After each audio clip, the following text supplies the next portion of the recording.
Hey guys, today I'm going to tell you how to control who can see your Instagram likes and comments on Reels within the Friends tab.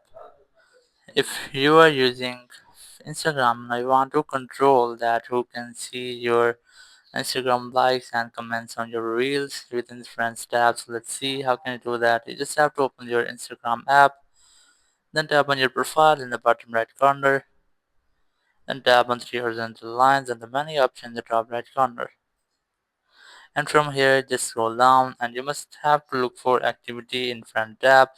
If you can't get the setting there, so you must have to update your Instagram app. After updation, just open this option, and from here you can see there is who can see your likes and comments on Reels in the Friends tab.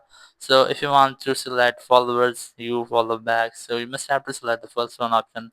But if you want to select no one, or if you want to hide your likes and comments, you must have to select the no one option, and your likes and comments on your Reels will be successfully hidden. Thank you very much for watching the video. Until next video, bye bye.